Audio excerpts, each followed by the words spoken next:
بالکل الحمدللہ ابھی کوئی ان کا تعلیمی سلسلہ شروع نہیں ہوا, وہ انتظار میں ہے کہ مدرسے کھلیں گے تو جائیں گے, تو ان کو بجائے انتظار گھروں کے پاس کروانے کے ان کو سیدھا اللہ کے راستے میں نکالے, کوئی کتاب ان کے ساتھ رکھ لے مشورے سے, اور پھر اس کتاب کو بھی پڑھایا جائے. ضلع کے حساب سے پورے ضلع کو 10 زونوں میں تقسیم کیا گیا ہے, تو انشاءاللہ جس کا بھی منڈل اور اس کے متعلق جتنے دیہات ہیں وہ نام پکارے جائیں گے, اور ان کے ذمہ دار جو تشکیل کے ذمہ دار ہیں وہ اپنے ساتھ لے کر بیٹھ کر تشکیل کرنا ہے. تو کرنول اور اس کے 22 حلقے اس کے ذمہ دار انشاءاللہ مولانا زبیر صاحب ہیں. خیال سے ادھر مولانا کے پاس آ جائے, ہاں ممبر کے پاس آ جائے. ہمارے شہر کے جتنے بھی حلقے ہیں صحابی کا نام لے لو, بورڈ لگے کھڑے اور اس کے 22 حلقوں کے علماء 22 حلقوں کے علماء کرام تشریف لائیں. آ جائیں حلقے کے علماء کھڑے ہو کے آ جائیں. اور اس کے بعد جو ہے مولانا ادھر چلے جائیں, مولانا حیا علیہ السلام کی طرف چلے جائیں. دوسرا زون نندیال جس کے ذمہ دار مفتی محمد رفیع صاحب ہیں, یہ نندیال کے 11 حلقے ہیں, اور 11 حلقہ کی جتنے علماء کرام تشریف لائے اور حفاظ کرام مولانا رفیع صاحب وہاں پر کھڑے ہوئے ہیں, آپ ان کے پاس پہنچ جائیں. ہاں, اور سب سے ایک ادباً گزارش ہے, جب تک پوری تشکیل نہ ہو, پورا کام نہ ہو, کوئی اٹھ کر جانے کی فکر نہ کرے. انشاءاللہ ضروریات کے لیے وقت دیا جائے گا. 1:30 بجے اذان ہوگی, 2 بجے جماعت ہوگی, اس کے بعد کھانا بھی ہوگا. تیسرا زون جو ہے نندو کوٹکور ہے, جس کے ذمہ دار مفتی عبد الرحمان صاحب ہے, اور اس کے اندر گڑیمل, بنگلہ, مڑتور اور اس کے دیہات جتنے بھی ہیں مفتی صاحب کے پاس پہنچ جائیں. کہاں مفتی صاحب ہیں؟ مفتی عبد الرحمان صاحب. بھائی نندیال والے تو تشریف لائیں. گدلور بھی آ جائیں, گدلور کے احباب بھی. اور اس کے بعد آتمکور ویلگوڑ سنے پنڈا مولانا عبدالسلام صاحب, مولوی ذبیح اللہ صاحب اس کے ذمہ دار ہیں. کہاں ہیں مولانا؟ بیٹھ جائیں. جی کھڑے ہو تو اچھا تھا, آپ کو دیکھ لیتے سب. بیٹھ جائیں. جو جس کے نام پکارے جائیں وہی کھڑے ہوں. اور اس کے بعد چوتھا زون جو ہے ڈون یلدورتی مولانا سلیمان صاحب اور مولانا محبوب بادشاہ صاحب ڈون کے, آ جائیں. ہاں مولانا سلیمان بھائی تشریف رکھے, جن کا نام پکار جائے وہی کھڑے ہوں. اسی طرح بوتم چلہ بیگن پلی کوئرہ کنڈلا جس کے ذمہ دار مفتی عظمت اللہ صاحب ہیں, تمام منڈل والے ان کے پاس پہنچ جائیں. مفتی صاحب وہاں ہیں ماشاء اللہ.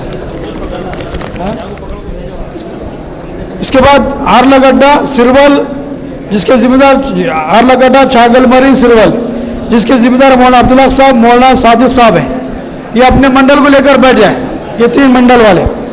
اور عالمپور راجولی ماناپڑ پھلور جس کے ذمہ دار مولانا مکرم صاحب مولانا شبیر صاحب.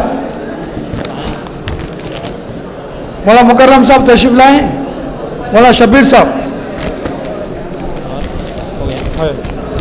اسی طرح جو ہے کوڑمور گوڈور پتکونڈا آدونی یمگنور گونی گلہ یہ آ جائے انشاءاللہ. ادھر ممبر ہے درمیان میں حصے میں آ جائے.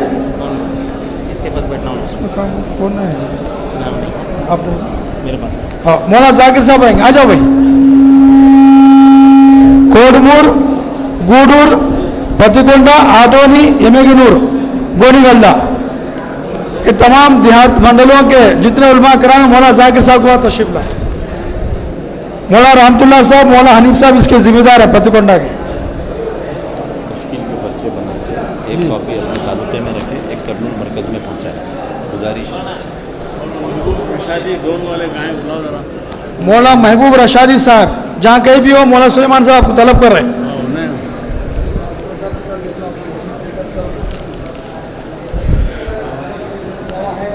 جتنے حضرات تشکیل کر رہے ہیں ان سے گزارش ہے ایک پرچہ کرنول کو پہنچانا, ایک پرچہ جو یہاں لا کر دے, تشکیل کا پرچہ. بس تشکیل کے بعد دعا ہوگی انشاءاللہ. کیا بولنا؟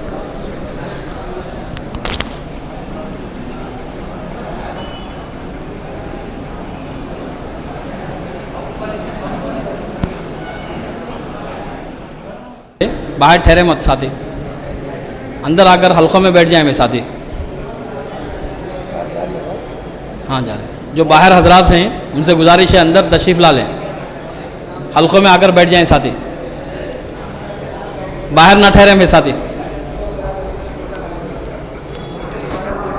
سال کے چلے کا بھی جو نماز نظام الدین سے بھئی یہ جو حلقے لگے ہوئے ہیں ان حضرات سے ذرا ایک مرتبہ توجہ کی گزارش ہے کہ جن حضرات علماء کرام کا اس سال چلہ اگر نظام الدین سے ہے تو اس کے بھی ناموں کا اظہار ہو, اور اگر اپنے علاقوں سے ہے تو اس کا بھی اظہار ہو جائے ایک مرتبہ.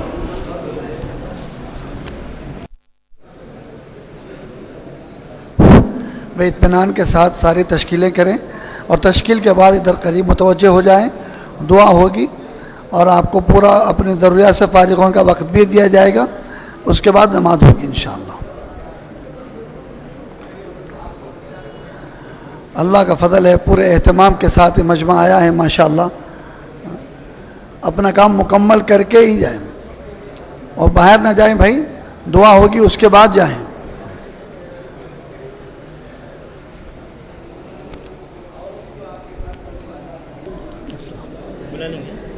جی ماشاءاللہ. دیکھیں پرچے بھی آ رہے ہیں الحمدللہ, جماعتیں بھی بنی ہیں. آپ لوگوں کی توجہ و فکر سے اللہ کا فضل ہے الحمدللہ.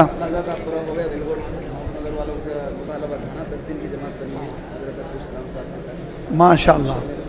آپ کو دینا ہے الگ اتار کر دینا ہے. یہ پورا جمع کر کے دینا ہمارے کو. میں پہنچاتا ہوں. کتنی جماعتیں بنی ہیں, اس کی کارگزاری ماشاءاللہ. دیکھیے اب آپ کی پوری فکر اور محنتوں سے جو جماعتیں بنی ہیں, یہ پوری کارگزاری انشاءاللہ ہم اپنے بڑوں کے سامنے رکھیں گے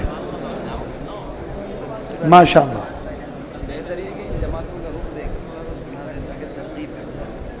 ہاں اس میں جو جماعتیں نقد ہیں اس کی ابھی فوری ترتیب بھی ہو جائے, اس کا رخ بھی ہو جائے, اور جو 2-4 دن ہفتے بعد ہیں وہ اپنے متعلقہ تعلقے سے یا کرنول مرکز سے اپنا رخ لے لیں. 4 جماعتیں عشرے کی بنی ماشاءاللہ ماشاءاللہ, بہت اچھی بات. جی جی ماشاءاللہ. ہو گئے بھائی, سارے ہو گئے, ٹھیک ہے. بس ایسے ہی تھوڑا متوجہ ہو جائیں, دعا کر لیتے ہیں انشاءاللہ. اس کے بعد کچھ اعلانات ہو جائیں گے. کوئی باقی تو نہیں بچا, ابھی حلقہ کہیں چل تو نہیں رہا ہے؟ ہو گئے نا سارے نندیال والے؟ پرچہ نہیں آیا ابھی؟ ٹھیک ہے ٹھیک ہے, چلیے دعا کر لیتے ہیں. الحمدللہ رب العالمین, اللہم صلی علی محمد وعلی آل محمد وبارک وسلم. الف لام میم, اللہ لا الہ الا هو الحی القیوم یا حی یا قیوم برحمتک نستغیث یا ذا الجلال والاکرام یا ذا الجلال والاکرام یا ذا الجلال والاکرام ارحمنا برحمتک یا ارحم الراحمین. اے اللہ عافیت کا خیر کا معاملہ فرما دیجیے. اے اللہ پوری انسانیت کی اے اللہ اس وقت مدد فرما دیجیے. جو پوری وبا بیماری مصیبتیں جو پوری انسانیت پر ہیں, اے اللہ اپنی اس ناراضی کو ختم فرما کر اے اللہ اس مصیبتوں کو دور فرما دیجیے. اے اللہ مصیبتوں کو دور فرما دیجیے. اے اللہ آپ ہم سے راضی ہو جائیے, راضی والے اعمال کرا لیجیے. اے ہمارے مالک, یقیناً ہماری بدعملی ہماری سستی کاہلی ہے. اے اللہ ہمیں معاف فرما دیجیے. پوری امت مسلمہ کو معاف فرما دیجیے. اے اللہ پوری امت مسلمہ کو معاف فرما دیجیے. ہم سب کی طرف سے توبہ کرتے ہیں. اے اللہ ہم سب کو معاف فرما دیجیے. اے رحیم آقا, رحم کا کرم کا عافیت کا معاملہ فرما دیجیے. اے اللہ بھرپور مدد و اعانت کے فیصلے فرما دیجیے. اے اللہ بھرپور مدد و اعانت کے فیصلے فرما دیجیے. اے اللہ جو کچھ ہوا وہ آپ کے فضل سے ہوا. اے اللہ جو کچھ ہوگا وہ آپ ہی کی مدد سے ہوگا. اے رحیم آقا, رحم کا کرم کا عافیت کا معاملہ فرما دیجیے. اے اللہ ہم آزمائشوں کے قابل نہیں ہیں, بہت کمزور ہیں. اے اللہ آزمائشوں سے ہماری حفاظت فرما لیجیے. اے اللہ ہمارے اس جمع ہونے کو قبول فرما لیجیے. اے اللہ ہمارے اس جمع ہونے کو قبول فرما لیجیے. اے اللہ ہمارے اس اس مجمع کے اپنے مقام سے اٹھنے سے پہلے، بکھیرنے سے پہلے اے اللہ پوری انسانیت کی ہدایت کے فیصلے فرما دیجئے، پوری انسانیت کی ہدایت کے فیصلے فرما دیجئے، تمام مصیبتوں کو اے اللہ ختم کرنے کے فیصلے فرما دیجئے، اے اللہ جتنے شرور ہیں ان سب سے حفاظت فرما دیجئے، شر کرنے والوں کو بھی ہدایت دے دیجئے، اے اللہ سازشوں سے حفاظت فرما دیجئے، سازش کرنے والوں کو بھی ہدایت دے دیجئے، اے اللہ ہدایت آپ کے قبضے قدرت میں ہیں، آپ دینے والے ہیں، اے اللہ ہم پوری انسانیت کے لیے ہدایت کو مانگتے ہیں، ہمارے اپنوں کو بھی ہدایت دے دیجئے، اے اللہ جو ہمارے دشمن بنے کھڑے ہیں ان کو بھی ہدایت دے دیجئے، اے رحیم آقا رحم کا، کرم کا، عافیت کا معاملہ فرما دیجئے، اے اللہ ہمارے اس جمانے کو قبول فرما لیجئے، ہمیں اپنے دعوت کی محنت کے لیے قبول فرما لیجئے، اے اللہ عافیت کے ساتھ ہم سے دعوت تک کام لے لیجئے، استقامت سے موت تک لے لیجئے، یا ارحم الراحمین یا اکرم الاکرمین،